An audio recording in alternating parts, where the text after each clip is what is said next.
So we're declaring this a national emergency. By doing that, I can give you immediate permits. I'd ask that the local permitting process be the same. Some of the people were saying they're going to be forced to wait 18 months for their permits, and I don't think you're going to do that. I can't imagine that. So they are literally in a position right now they'd like to start tonight, and they'll clean their site, they'll do everything, they just want to start, and they were very concerned with the 18 months, so I'm sure you can get it down to, I would say, not even 18 days. You mentioned a couple of things in terms of us expediting. So I signed executive directives right away so that we could cut the red tape, we could get people back building as fast as possible, and we're going to continue doing that. Yeah, the one thing is they are saying they will not be allowed to start for 18 months. No, that will not be the case. Okay, I just hope you're right. You can hold me to it. Because 4 groups said that. No. That would be it. They should be able to do it. They should be able to start tonight. That will not be the case. You know, first we have to take care to make sure that there's not getting rid of the hazardous waste, cleaning things up so that people can start right away. And just like you said, if somebody their house was destroyed and they're going to rebuild, essentially. And I've made them this commitment because this is my last term, that for the next 4 years, you talk about 18 months, I've told our county staff that if you're going to get in the way, then get another job. Because we are an all hands on deck. And quite frankly, if the bureaucracy can't get out of the way, we'll just roll over it. And we've said that, we've made it clear. Mr. President, my name is Joel Pollack, and I am a journalist with Breitbart News, but I happen to live in the Pacific Palisades, as do other colleagues. One colleague, John Kahn, wrote the song Fighter, which you played at your campaign rallies. He lost his house in the studio he wrote that song in. We were lucky because I was able to fight the fire on my fence. But when I got to my house, there was no water in the pipes. So I got inside and I picked up the flower vases, because I give my wife flowers every week, and there was water there, and we started with that. Then I found my son's bucket of baseballs, and I dumped the baseballs on the ground, and I used the bucket. But there was still no water, except for the water in the gutter coming from the burnt homes uphill. So I went to and fro to my gutter and my fence with my bucket. 2 guys showed up in a truck, 2 neighbors. We found 2 more buckets, bucket after bucket after bucket. Many of my neighbors, including some here, tried to fight the fires. They couldn't. We were lucky our house was saved. But we should not have to rely on buckets to put out a fire. Well, thank you very much, everybody. This is an honor to be with you. Unfortunately, it's a very sad period, but what makes you feel good is I met so many of the homeowners, and every one of them, a lot of them, and every one of them said to me they want to rebuild. I said, will you go elsewhere? No, no, no, no. It wasn't even like a question. They love the area. They love the people. It's like a family. It's incredible, actually, when you see some things like that. We just left North Carolina, and we had just a similar type of disaster. It was water instead of fire, but boy, that water did damage like I've never seen before. And then you come here and you see this. But the people are so amazing, and your fire department was so beautiful. Every one of them is in perfect physical shape. I said, what do you guys do? They have very high standards, I can tell you. And we took pictures with all of them, but very nicely they gave us a little helmet. And I said, you wear this, huh? Is this real? And they said, yeah. I said, it's awfully heavy. You have to be very strong to wear that. But that's the original, right? So it's pretty good. But I just want to thank everybody. We're going to be with you. Your governor met us at the plane, and we had a good talk, very, very positive talk. We have to work together to get this really worked out. I don't think you can realize how rough it is, how devastating it is until you see it. I didn't realize. I mean, I saw a lot of bad things on television, but the extent of it, the size of it, we flew over it in a helicopter. We flew to a few of the areas, and it is devastation. It's incredible. It's really an incineration. Even some of the chimneys came down, okay? When you have the chimneys come down, you know that's pretty hot stuff, and a lot of them were down. That was a bad sign, too. But I just want to commiserate, and we're going to celebrate. We'll be back to celebrate one day soon, I hope soon. The federal government standing behind you, 100%. The First Lady and I are in California to express a great love for the people of California. I've had great support always in California. We did very well recently, as you know, relatively speaking, at least I can say. And it's been amazing. I have property in California, not too far away, actually, right up the road in Palos Verdes, a big property. And I've always loved it. I've always loved being here. But we have to grieve for the 28 Californians who have tragically perished. And sadly, you're going to be finding more. And that's going to be very sad, because I know people are missing. And when you look at that kind of incineration, you know what's going to happen. You're going to find some more. But with all that we've gone through. I watched your firefighters, and they were really fighting at a big disadvantage. I got to know a lot of them just now, and they're incredible people. They were so happy. They were saying, congratulations, sir. You know, they're thinking about country maybe even before this location that they all love. But I'm pleased to be joined by many of the great California leaders, both Democrat and Republican. And it's an honor to meet some of you I didn't know, but I know every one of you by name. LA County Supervisor Catherine Barger. Thank you, Catherine, very much. Mayor Karen Bass. Thank you, Karen. It's nice to meet you. Representatives Jay Obernolte. Where's Jay? Jay, hi, Jay. It's been a tough period, Jay, right? Vince Fong, Kevin Kiley, Vince, and Kevin, hi. Hi, Vince. A man I know very well. I know him too well, actually.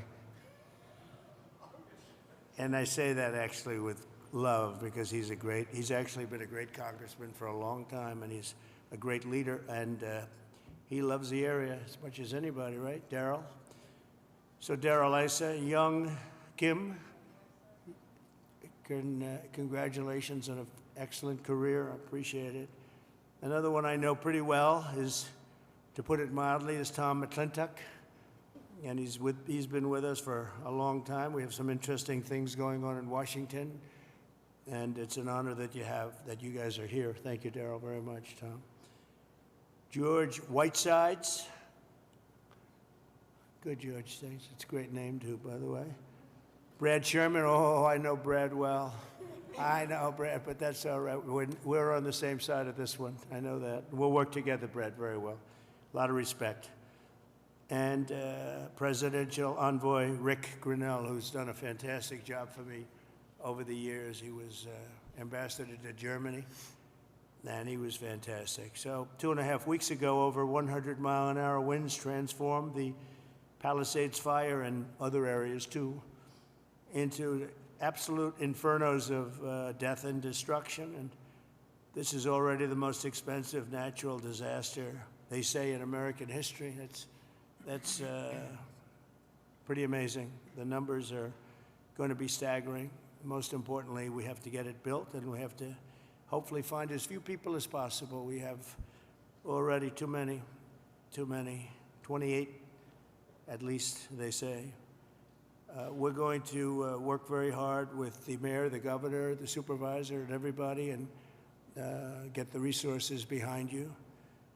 We have some amazing people, and we have some amazing fighters for things like this. I also had the concept of getting some of the best developers in the country. I've had so many calls from developers, and they want to come in. They don't want anything. They just want to come in and help, and they really know how to get things done and get things built.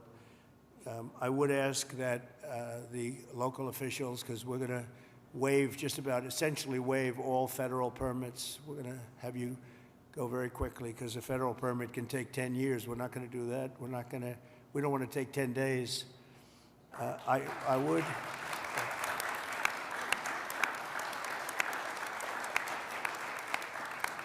So we're declaring this a national emergency. By doing that, I can give you immediate permits.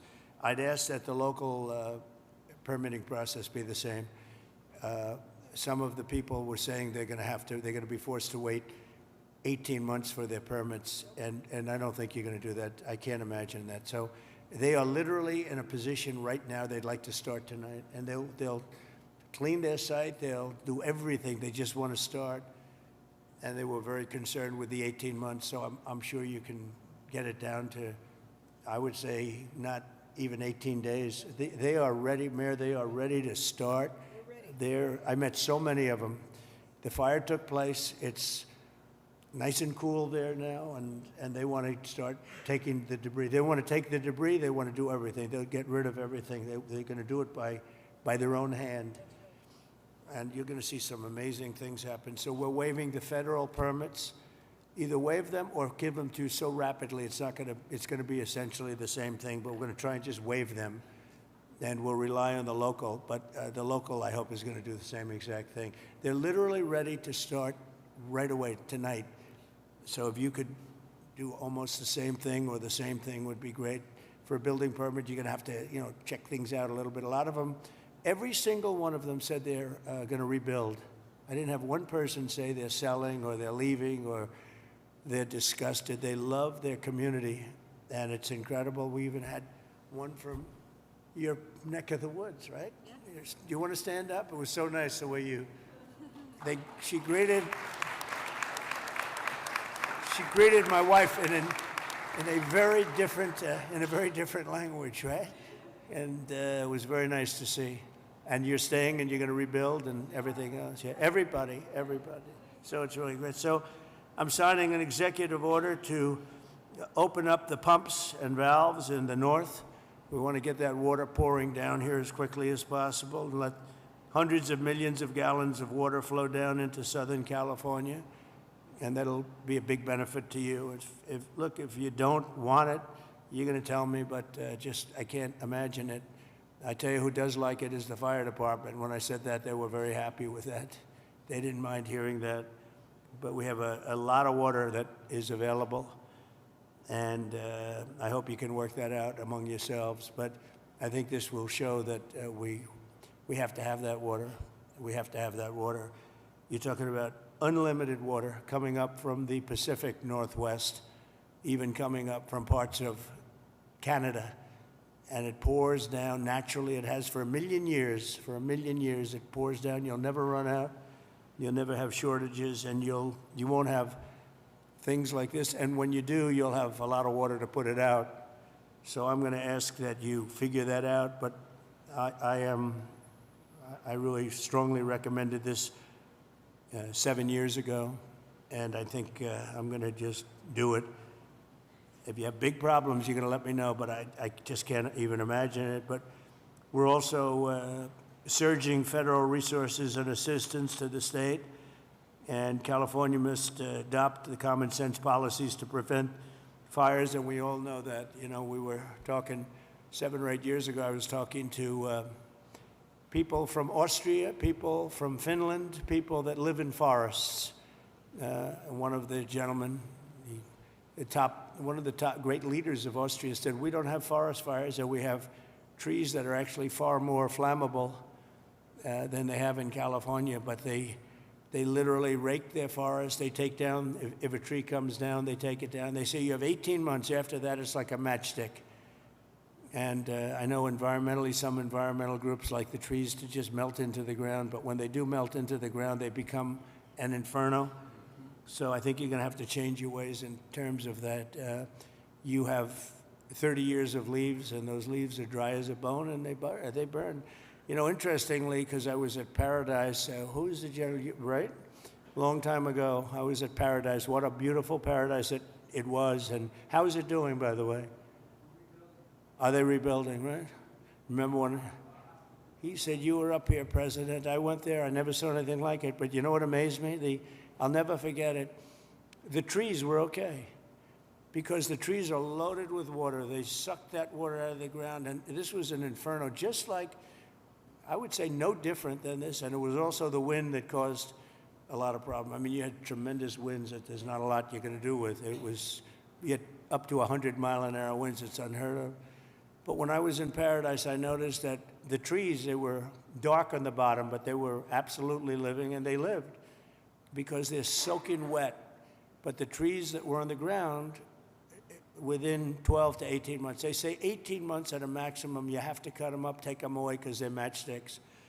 But we saw that. You saw that with me. I commented at the time. I said, look at this. The house is burned down, and the tree is standing, and it's, other than being a little different color on the bottom, and it went through an inferno. It's amazing. It's soaking wet. So I think they have to do it. It's called management of the floor. And when the gentleman from Austria and also Finland and other countries, they said we manage the forest floor very, very carefully, and we don't have forest fires. They just don't have them. So I'm sure you're going to do the same thing. So there can be no golden age without the Golden State. It's a great state. It's a fantastic place, and we're going to have a big celebration soon. We're going to come back, and we'll come back as much as you need, and we're going to turn it around, and we're going to open the coffers. You know, America wants us to be taken care of. This was a horrible thing to watch, and the way it just kept going, and then they'd find another area. It was like a genius on the other side. The fire was a genius, the way it kept moving, but we're not going to stand for it. I just met with the Olympic people, and they're all set to do a real job. So we have the Olympics, and I got them. You know, it was very interesting. I made the deal with the Olympics. I was called by your former mayor, and he said, would you call the Olympics? Because I must tell you, the Democrats, as you know, were not calling. They wouldn't do it. I don't know, there was a bad experience somehow.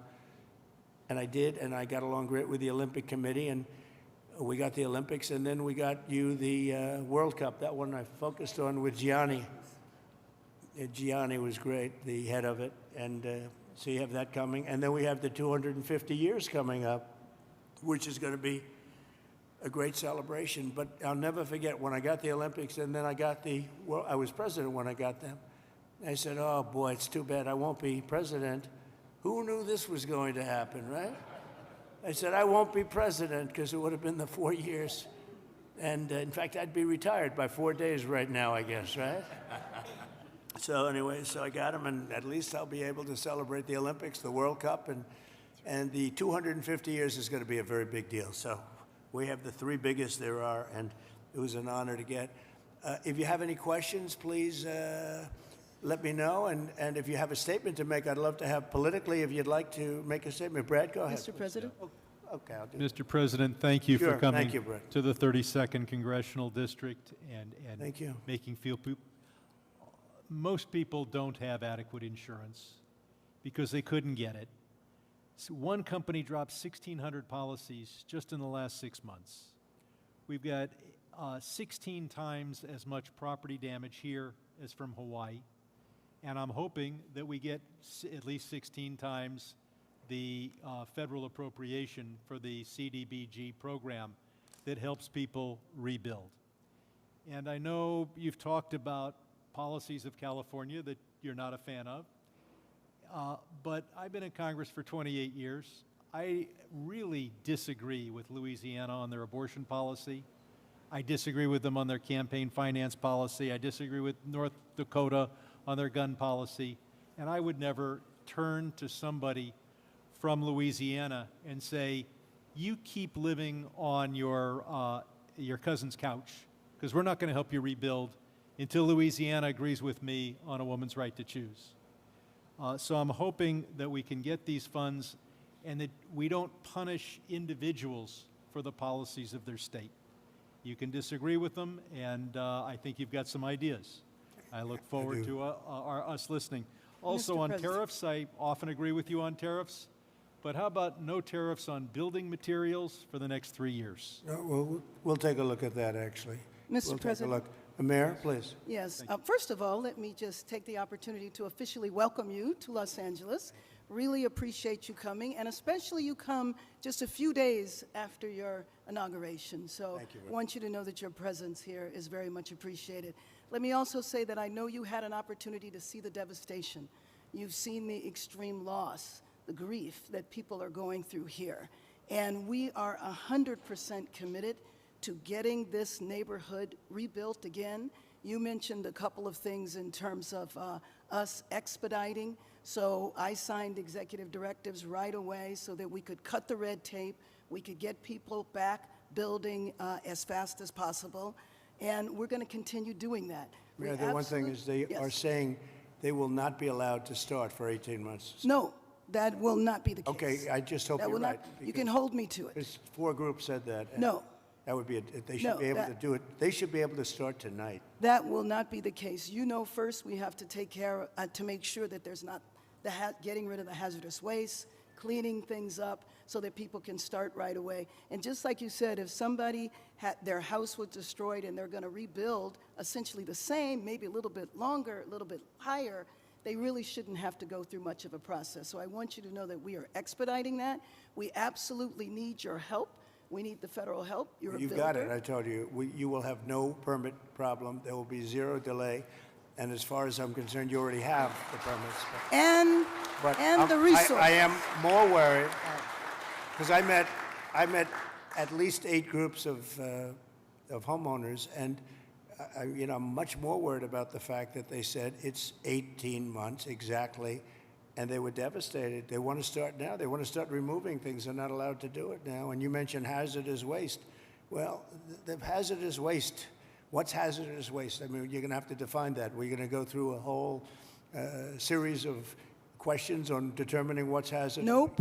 I just think you have to allow the people to go on their site and start the process tonight. And we will. Okay, good. You can Mr. come back and check. very Mr. President, important. Yes. I'm Congressmember Judy Chu, and I represent the areas of Altadena and Pasadena. Yes. That's the Eaton fire, and there is a world of hurt there. I know that you've gone to the Palisades and you've seen the devastation, Right. but it's apocalyptic in Altadena, and thank goodness I have a partner with Supervisor Catherine Barger in working to help people get back to normal and to rebuild. But right now they have nothing, and there have been 9,500 structures burned. Most of the deaths have occurred in our area Yeah. with the Eaton fire, very and bad. thousands of people are without homes. And these are working people. These are working class people. They are people like Dr. Jackie Jacobs, who was an educator all her life and then finally became the first black administrator of her educational institution, Pasadena City College, and then retired, now 88 years old, and then her home of 30 years burned in Altadena. Yeah. She has nothing. She left with only the clothes on her back. She has nothing. And so they need this help. And I just want to make sure that you remember the people in Altadena and Pasadena, and that you can come there and see how terrible the devastation has been there so that they can get the help that they need. Just remember one thing, and I like the way you express yourself beautifully, actually, but I've only been here 3 days, and I'll do a great job. But we had another president, and this took place during the life of another president, not me. But I'm going to be the president that's going to help you fix it, because he would not have been able to help you fix it, okay? So we'll take care of it. We'll take care of it, and we'll work closely. Yeah, we'll work closely, and I know your community was really devastated, incredibly, so we understand that. Thank you very much. Mr. President, I'm just going to follow up. Supervisor Yes, please, go Katzenberger, and I also represent Altadena. And what I tell people is, people of Altadena are the exact people you talked to when you were running. You've got individuals from every walk of life, and it is actually, at one time, was the only place African Americans could purchase homes. It was redlined.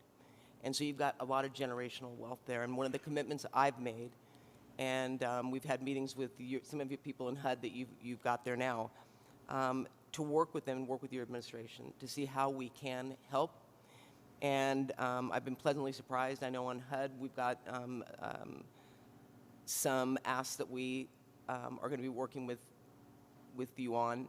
But more importantly, I just really want to emphasize what Congresswoman Chu said, and that is that these are individuals who are feeling forgotten. And what I tell them is, and when we invited you out here, I told, when I went to the AME church, this president was talking to you when he was running. You understand the difficulty in making ends meet. You understand the high cost of living.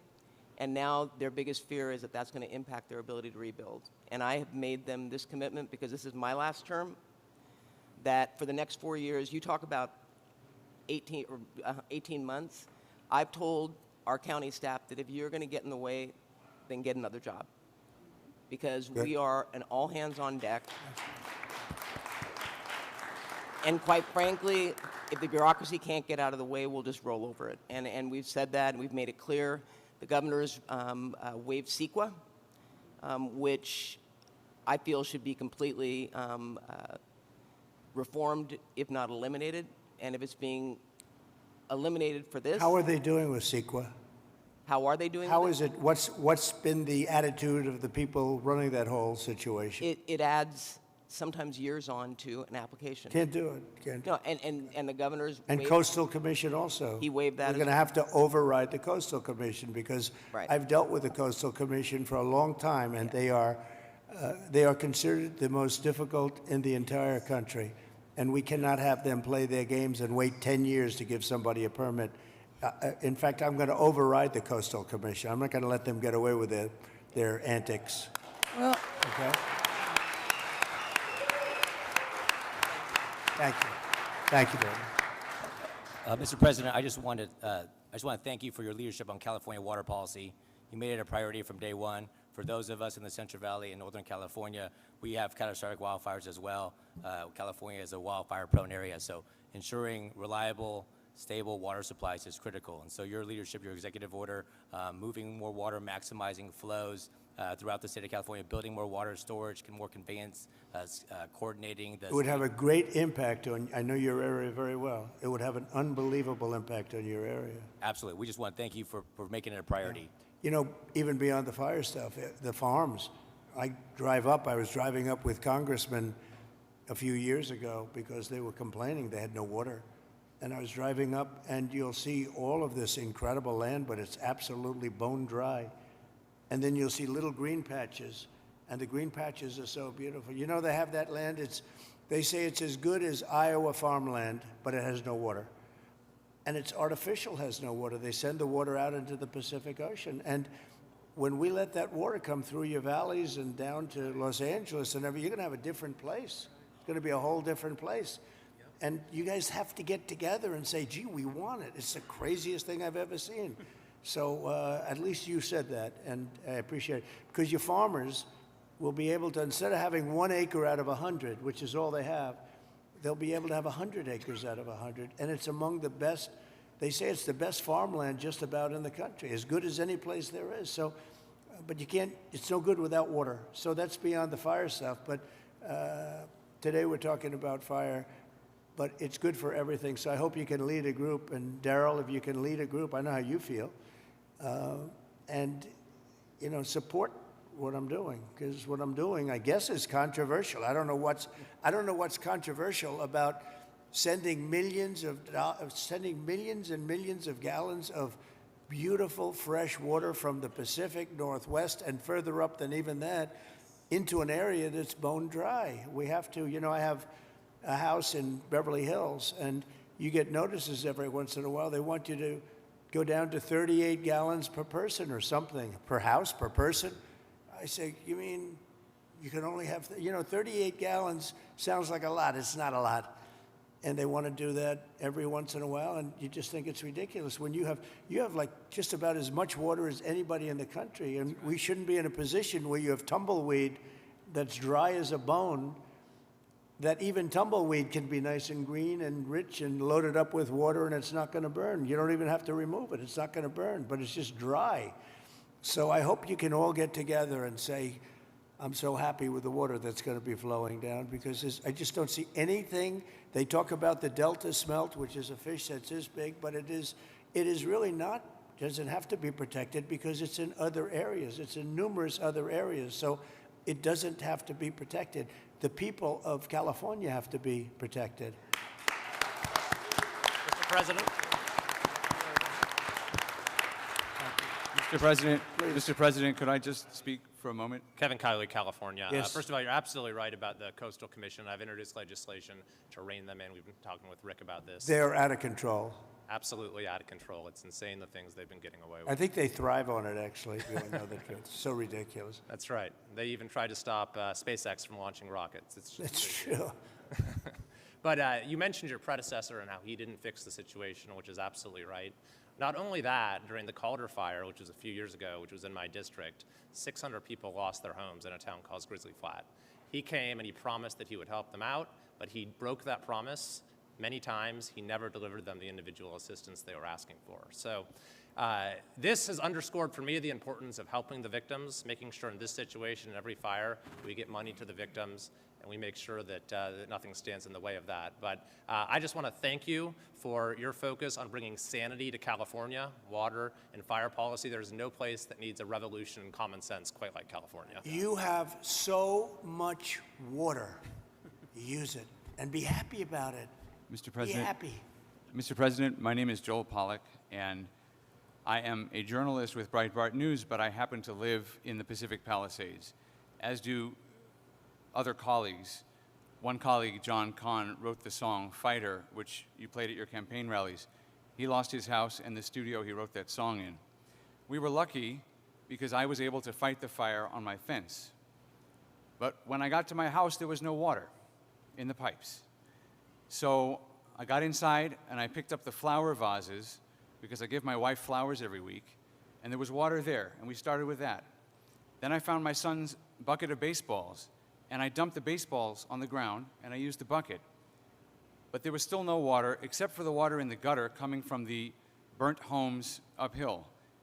So I went to and fro to my gutter and my fence with my bucket. 2 guys showed up in a truck, 2 neighbors. We found 2 more buckets, bucket after bucket after bucket. Many of my neighbors, including some here, tried to fight the fires. They couldn't. We were lucky our house was saved.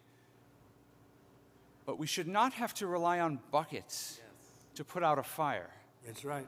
You can't stop an 80-mile-per-hour wind or 100-mile-per-hour wind, but there were many things that went wrong here that are basic and small.